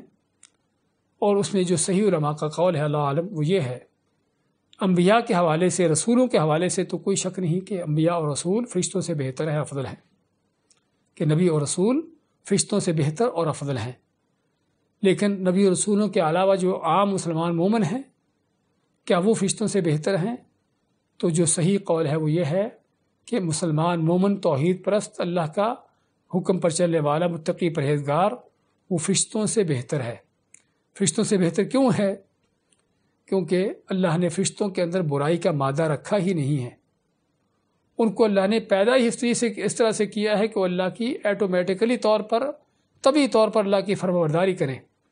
نافرمانی کا ان کے اندر کوئی چیز ہے ہی نہیں، یعنی کہ دوسرے الفاظ میں اگر کوئی کہنے والا یہ کہے کہ ان کے اندر اللہ کی نافرمانی کرنے کا کوئی اختیار ہی نہیں ہے، اور جب کہ انسان اللہ نے اس کو پیدا کیا اور پیدا کر کے فَأَلْهَمَهَا فُجُورَهَا وَتَقْوَاهَا، اس کو نیکی برائی دونوں رستے اس پر دکھا دیے، دونوں رستے اس کے لیے چھوڑ دیے کہ تیری مرضی ہے تو نیک بن جا یا بد بن جا۔ پہلی بات تو اس لحاظ سے کہ انسان کو اختیار دے دیا برائی کرنے کا خود بھی، اور پھر مزید کیا ہے کہ اس کے پیچھے وہ چیزیں لگا دیں جو اس کو برائی پر آمادہ کریں۔ شیطان ہے کہ جو ہر وقت اس کو برائی کے لیے اکساتا ہے، اس کا نفس امارہ ہے کہ جو ہر وقت انسان کو غلط باتوں کی طرف لگانے کی کوشش کرتا ہے، اور پھر انسان کے ساتھ وہ لوازمات زندگی کے رکھ دیے کہ جن کی وجہ سے بعض اوقات انسان گناہ کرنے پر، غلط کام کرنے پر آمادہ ہوتا ہے، یا اپنے آپ کو سمجھتا ہے کہ مجبور ہے، یعنی کھانے پینے کی، رہنے سہنے کی یہ ضروریات زندگی جو ہے اس کے ساتھ لگا دی ہیں۔ بعض اوقات کوئی چوری کیوں کرتا ہے؟ چوری اس لیے کی ہے کیونکہ گھر میں کچھ کھانے کو نہیں تھا، تو اپنی ضرورت کے تحت وہ کوئی چیز چوری کرتا ہے، کوئی آدمی اور کسی کو دھوکہ دیتا ہے یا کوئی بھی اس طرح کا کام کرتا ہے، کسی کا حق مارتا ہے کیونکہ اس کا حق دینے کی اس کی گنجائش نہیں ہے۔ تو کہنے کا مقصد انسان کے ساتھ اللہ نے ضروریات زندگی اس طرح کی رکھ دی ہیں کہ اس کو اگر اللہ کا ڈر خوف نہیں ہے، تقوی پرہیزگاری نہیں ہے، اور اگر عمل صالح نہیں ہے یا اس میں کمزوری ہے، تو پھر وہ اس طرح کے گناہ کرنے پر آمادہ ہوتا ہے، اور گناہ بعض اوقات جس طرح کے اپنے آپ کو سمجھتا ہے کہ مجبور ہے گناہ کرنے پر، جبکہ فرشتوں کے ساتھ کوئی ایسی چیز ہے ہی نہیں۔ اللہ نے ان کو برائی کا اختیار ہی نہیں دیا ہوا، ان کے پیچھے کوئی شیطان نہیں چھوڑا ہوا، نہ ان کے اندر کوئی نفس امارہ رکھا ہوا ہے کہ ان کو برائی پر آمادہ کرے، اور نہ ہی ان کی زندگی کی کوئی ایسی ضروریات رکھی ہیں کہ جس کی وجہ سے ان کو کوئی غلط کام کرنا پڑے۔ تو اس چیز کو جب ہم سمجھ لیتے ہیں تو پھر اس کے نتیجے تک پہنچنا آسان ہو جاتا ہے کہ ایک طرف وہ بندہ ہے، اللہ تعالیٰ انسان ہے کہ جس کی طرح طرح کی ضروریات بھی ہیں، پیچھے شیطان بھی گمراہ کرنے والا، نفس امارہ بھی ہے، اور اللہ نے اس کو نیکی برائی کا اختیار بھی دیا ہوا ہے، اور پھر اس کے باوجود آدمی گناہ سے بچتا ہے، برائی سے بچتا ہے، اللہ کے نافرمانی سے بچتا ہے، اور اللہ کی اطاعت پر چلتا ہے، تو حقیقی معنوں میں یہ ہے جو نیکی کرنے والا ہے، حقیقی معنوں میں یہ ہے کہ جو متقی ہے، یہ ہے جو مومن ہے، کہ جو ایمان کے اعلیٰ درجوں پر ہے۔ ایک چیز کو، ایک مخلوق کو اللہ نے چلایا ہی نیکی پر ہے، برائی کے لیے اس کا اختیار ہی نہیں رکھا اس کو،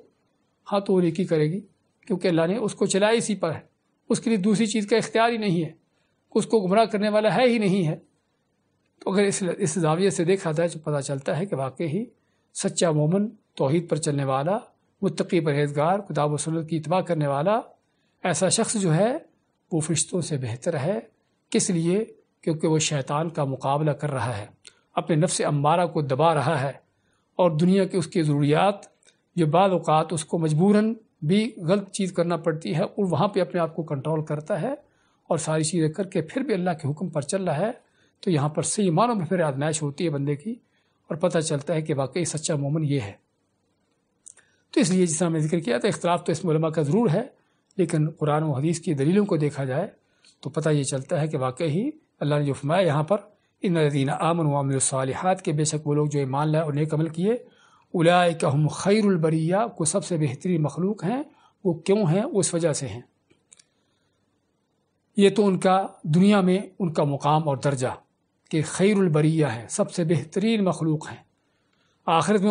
ان کے لیے اللہ ماتا جزاؤہم عند ربہم، جس طرح کافر مشرکوں کے لیے آخرت کا انجام بیان کیا تھا، فی نار جہنم خالدین فیہا، یہاں پر ایمان والوں کے لیے کیا ہے؟ جزاؤہم، ان کا بدلہ ہے، ان کی جزا ہے۔ کہاں پر ہے؟ کس کے پاس ہے؟ عند ربہم، ان کے رب کے ہاں۔ قرآن کریم میں جب بھی اللہ تعالیٰ اپنے کسی نیک مومن بندے کے لیے کسی جزا کا ذکر کرتا ہے اور یہ کہتا ہے کہ اس کے رب کے ہاں ہے، اس کے اندر دو بڑی چیزیں آتی ہیں۔ ایک تو اس جزا کا ملنا یقینی ہے، جس طرح بعض اوقات کوئی جو بڑا ہی با اعتماد شخص ہے کہ جس کے اوپر آپ کو پورا یقین و اعتماد ہوتا ہے، تو وہ آپ کو کہتا ہے بھی یہ بات، یہ چیز میرے ذمے ہے، یہ چیز میرے ذمے ہے۔ تو جب وہ کہہ دیتا ہے کہ میرے ذمے ہے تو پھر آپ کو تسلی اطمینان ہو جاتا ہے بھی اگر اس نے کہہ دیا، اس بات کی ذمہ داری لے لی ہے تو اب یہ چیز مجھے مل جائے گی اور چھوٹے گی نہیں، ضائع نہیں ہوگی۔ تو اگر باعتماد انسان اس بات کو کہہ دے تو ہمیں یقین ہو جاتا ہے۔ تو جے کہ جہانوں کا رب اگر کہہ دے کہ ان کا بدلہ میرے پاس ہے، تو کس قدر مومن کو یقین ہونا چاہیے۔ اور اسی لیے اللہ تعالیٰ اکثر و بیشتر مومنوں کی جزاؤں کا بدلہ اس کا ذکر کرتے ہوئے یہ کہتا ہے کہ میرے پاس ہے، تاکہ مومن کو دنیا کی بڑی بڑی مشکلات کا سامنا کرنا آسان ہو جائے، اس کے لیے بڑی بڑی قربانیاں دینا بھی اس کو آسان ہو جائیں۔ بعض اوقات جان کی قربانی بھی دینا پڑتی ہے، سجے بجے گھروں کو چھوڑنا پڑتا، نکلنا پڑتا اس سے، اور اللہ کی راہ میں اپنی جانیں بھی کٹوانا پڑتی ہیں۔ لیکن جب مومن کو یہ پتہ ہوتا ہے کہ اس کا بدلہ اس کے رب کے پاس ہے جو اس کو مل کے رہے گا، یقیناً مل کے رہے گا، اس میں کوئی شک کی بات نہیں، تو پھر مومن کے لیے اپنے گھروں کو چھوڑنا، جانوں کو قربان کرنا، ہر چیز کرنا آسان ہو جاتا ہے۔ تو اس لیے بات کر رہے تھے کہ جب بھی اللہ تعالیٰ فرماتا ہے کہ کسی جزا کے بدلے بارے میں کہ وہ اللہ کے پاس ہے، اس کے رب کے پاس ہے، تو ایک تو معنی یہ ملتا ہے کہ وہ جزا ہر قیمت مل کے رہے گی، اس میں اس کے ملنے میں کوئی شک و شبہ نہیں۔ اور دوسرا کیا ہے کہ جب اللہ فرماتا ہے کہ ان کا بدلہ ان کے رب کے پاس ہے۔ کون رب ہے؟ جو رب العالمین ہے، جو مالک الملک ہے، جس کے خزانے اس قدر وسیع ہیں کہ پوری کائنات کے ہر چیز کو، ہر شخص کو اس کی ضرورت دینے کے بعد بھی اس میں کوئی کمی پیدا نہیں ہوتی۔ تو جو رب کی طرف سے انعام ملنے والا ہے، کوئی معمولی نہیں ہے پھر۔ تو اس کے اندر دوسرا جو معنی ہے وہ کیا ہے کہ وہ انعام، وہ جزا کتنی بڑی ہے، کتنی عظیم ہے کہ جس کا رب وعدہ کر رہا ہے کہ جزاؤہم عند ربہم، ان کا بدلہ، ان کے جزا ان کے رب کے پاس ہے۔ اور اسے ہمیں واقعی ان چیزوں کو صرف پڑھنے سننے کی حد تک نہیں بلکہ اپنے دلوں میں بٹھانے کی ضرورت ہے۔ اور یہ سچا ایمان حقیقت میں کہ جب انسان کے دل میں اس انداز سے اللہ پر ایمان قائم ہو جاتا ہے، اپنے رب کے وعدوں پر یقین ہو جاتا ہے، اور پھر اس کو اللہ کے وعدے ایسے جیسے اپنی آنکھوں سے اس کو نظر آ رہے ہوتے ہیں، عمیر بن حمام کی طرح کہ آپ صلی اللہ علیہ وسلم جب جنگ کی تیاری، لشکر سامنے کھڑے ہیں تو پوچھتے ہیں عمیر بن حمام، آپ فرماتے ہیں قوموا الی جنت عرضها السماوات والارض، اٹھو اے مسلمانوں اس جنت کے لیے کہ جس کی چوڑائی آسمان و زمین جیسی ہے۔ تو عمیر فرماتے ہیں کہ اللہ کے نبی، اگر میں یہاں پر لڑتا ہوا شہید ہو جاؤں، قتل ہو جاؤں تو میرے لیے کیا ہے؟ آپ فرماتے ہیں تیرے لیے جنت ہے۔ اب جنت کا وعدہ تو اللہ نے قرآن کریم میں کیا جگہ جگہ پر، لیکن اس شخص کے اوپر آپ کی اس بات کا اثر کیسے ہوتا ہے؟ ہاں، تاریخ بتاتی ہے کہ وہ اپنے سامان سے کھجوریں نکالتا ہے کہ جنگ لڑنا ہے، کوئی طاقت قوت مل جائے، مٹھی بھر کھجوریں نکالی اور کھانا شروع کی، اور پھر سوچا کہ مٹھی بھر کھجوریں کھاتا رہا تو اتنی دیر میں جنت سے باہر رہوں گا، اتنی دیر جنت سے باہر رہوں گا، کھجوریں پھینکی اور آگے بڑھ کے لڑتا ہے اور شہید ہوتا ہے۔ کہنے کا مقصد یہ، ایمان اسی وقت پیدا ہوتا ہے جب انسان ان چیزوں کو، ان آیتوں کو، اللہ تعالیٰ کے ان وعدوں کو دل میں اتارتا ہے۔ اللہ تعالیٰ جزاؤہم عند ربہم، ان کا بدلہ ان کے رب کے ہاں ہے، جو ہر قیمت مل کے رہنے والا ہے اور جو بہت عظیم ہے۔ وہ کیا ہے؟ جنات عدن، ہمیشہ کی جنتیں ہیں کہ کبھی نہ ختم ہونے والی، تجری من تحتها الانہار، کہ جن کے نیچے سے نہریں بہتی ہیں۔ جنات کا لفظ جو ہے ہمارے ہاں بعض اوقات ترجموں میں لکھا ہوتا ہے کہ ان کے لیے باغات ہیں۔ ہاں لفظی طور پر اگر دیکھا جائے تو لغوی طور پر واقعی ہی جنات اس کی جمع ہے، اور جنہ کے معنی ایسے باغ کو کہتے ہیں جو بڑا سرسبز شاداب ہو، بڑا گھنا ہو، اس کو جنہ کا نام دیا جاتا ہے۔ تو لفظی طور پر تو واقعی ہی جنہ کا لفظ جو ہے باغ ہی ہے، لیکن شیخ ابن عثیمین رحمۃ اللہ علیہ فرماتے ہیں، اور ان سے پہلے بعض علماء کا کہنا ہے کہ اللہ قرآن کریم میں جنات کا ذکر کرتا ہے تو ان کو باغوں سے ان کا معنی نہ کیا جائے، کیونکہ جب میں کہتا ہوں کہ ان کے لیے باغ ہے تو میرے ذہن میں کیا آئے گا کہ باغ ہیں تو درخت ہیں اور پودے ہیں اور ان پر پھل ہیں اور جو باغوں کی کیفیت ہوتی ہے، لیکن یہاں پر جنات کا لفظ جو ہے حقیقت میں باغوں سے کہیں بڑھ کر ہے۔ وہاں پر محلات ہیں سونے چاندی بلکہ ہیرے جواہرات کے، وہاں پر بہتے ہوئے چشمے اور نہر دریا ہیں، اور وہاں پر حور و قصور ہیں، اور کیا کیا ایسی نعمتیں ہیں کہ جس کو کبھی انسان نے دیکھا نہیں، کبھی سنا نہیں اس نے، اور کبھی اس کا دل میں تصور تک نہیں کیا۔ تو ہم صرف ان جنات کا ترجمہ کر کے باغوں کے ساتھ، کہ باغوں کا معنی کوئی درخت ہوں گے، پودے ہوں گے، اور وہیں پر بات ختم ہو جائے، حقیقت میں واقعی ہی یہ استعمال کرنا باغوں کے ساتھ اس میں کافی ایک نقص یا کمزوری کا معنی ہے۔ اس لیے ہم کہیں گے جنات جنتیں ہیں، عدن ہمیشہ رہنے والی، تجری من تحتها الانہار، جن کے نیچے سے نہریں بہتی ہیں، اور وہ بھی کیا ہیں؟ خالدین فیہا ابدا، جنتیں بھی ہمیشہ کے لیے ہیں اور جنتی بھی اس میں ہمیشہ کے رہنے والے ہیں۔ خالدین فیہا، رہنے والے اس میں، فیہا اس میں، ابدن ہمیشہ ہمیشہ۔ ابدن کا لفظ جو ہے وہ خالدین کے بعد آتا ہے تاکید کے لیے کہ وہ ہمیشہ کی جو کبھی ختم نہ ہونے والی ہے۔ رضی اللہ عنہم ورضوا عنہ، اب یہ جنت کی نعمتیں رہنے سہنے کے لحاظ سے، کھانے پینے کے جو اس کے اندر لذتیں ہیں، مزے ہیں، وہ سارا کچھ تو ہے، وہ ہے، لیکن جنت والوں کے لیے ایک سب سے بڑی نعمت کیا ہے؟ وہ اللہ کی رضا ہے۔ جس طرح کہ حدیث میں ہے کہ جنتی جب اللہ کی نعمتوں میں پلٹ رہے ہوں گے اور اللہ کی نعمتیں جنت کی جو ان کے لیے دی گئی ہوں گی ان سے مزے اڑا رہے ہوں گے، تو اس دوران اللہ ان سے مخاطب ہوگا کہ اے جنت والوں تمہیں کچھ اور بھی چاہیے؟ تو جنت والے کہیں گے اللہ تو نے ہمیں وہ کچھ دے دیا جو کسی کو نہیں دیا ہوگا، ہمیں اس سے بڑھ کر اور کس چیز کی امید ہو سکتی ہے؟ تو اللہ علیکم رضوانی فلا اسخط علیکم ابدا، کہ میں تم پر اپنی رضامندی کو حلال کر دیتا ہوں اور اس کے بعد آج کے بعد تم پر کسی طرح سے کوئی میری ناراضگی نہ ہوگی۔ تو اللہ کی وہ رضامندی، ورضوان من اللہ اکبر، جس طرح دوسری آیت میں اللہ فرماتا ہے کہ اللہ کی رضامندی جو سب سے بڑی نعمت ہے، تو جنت والوں کے لیے اللہ کی رضامندی اور اللہ کا دیدار، اللہ کو دیکھنا،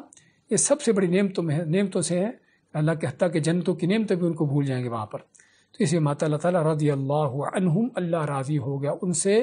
ورضوا عنہ، اور وہ اللہ سے راضی ہو گئے۔ کون؟ کہ جو ایمان والے ہیں، اور یہ اصل اللہ تعالیٰ کا سب سے بڑا مقام جو ان کو ملنے والا ہے جنت میں، اللہ کو ان پر راضی ہو جانا۔ لیکن یہ کس کے لیے ہے؟ ذالک لمن خشی ربہ، یہ اس کے لیے ہے جو اپنے رب سے ڈر گیا۔ اچھا، اس کی ضرورت کیا باقی رہ گئی تھی؟ جب اللہ نے فرما دیا کہ وہ لوگ جو ایمان لائے اور نیک عمل کیے، کیا وہ کافی نہیں تھا؟ ہاں، وہ کافی اس لیے نہیں تھا کیونکہ ایمان اور نیک عمل کرنے والوں کے بھی درجات ہیں، اس میں بھی تفاوت ہوتا ہے، فرق ہوتا ہے۔ ایک اللہ پر ایمان لاتا ہے، واقعی ہی ایک اللہ کو مانتا ہے، اللہ سے ہٹ کر کسی اور کے سامنے نہیں جھکتا، عمل نیک وہ بھی کر رہا ہے، لیکن دوسرے کا عمل اس سے بڑھ کر ہے، دوسرے کا ایمان اس سے زیادہ قوی مضبوط ہے، تیسرے کا اس سے بڑھ کر ہے، تیسرے کا نیکی کا عمل اس سے آگے بڑھ کر ہے۔ اور پھر یہاں پر خاص طور پر جس چیز کی ذکر ہو رہا ہے، ذالک لمن خشی ربہ، یہ وعدہ اس کے لیے ہے، جنت اس کے لیے ہے جو اپنے رب سے ڈر گیا۔ اور ڈر کا تعلق، خشیت کا تعلق دل کے ساتھ ہوتا ہے۔ کوئی ایمان بعض اوقات ظاہری کلمہ پڑھ لینا ظاہری طور پر نیکی کا عمل کر لینا وہ بھی ایمان ہے، وہ بھی نیکی کا عمل ہے، کوئی شک نہیں، اگرچہ اس میں منافقت یا ریاکاری نہ ہو تو، لیکن یہاں پر دل کی گہرائیوں کے ساتھ اللہ کا ڈر خوف دل میں سما جانا، اللہ کا ڈر خوف دل میں جانگزی ہو جانا، حقیقت میں یہ وہ مقام ہے کہ جو سب سے بڑھ کر ہے۔ اور جب یہ مقام پیدا ہو جاتا ہے تو پھر اس انسان کا، اس آدمی کا ہر چیز اللہ کے حکم کے تابع ہوتی ہے، اگرچہ اکیلا ہوگا، تنہائیوں میں ہوگا، کہ جہاں پر اس کو کوئی دیکھنے والا نہیں، اس کو وہاں پر بھی کوئی گناہ کا موقع ملتا ہوگا تو اس کا دل کانپ جائے گا گناہ کا تصور کر کے ہی۔ گناہ کو کرنا تو بات کی بات، غلط چیز کو دیکھنا، غلط بات کو سننا،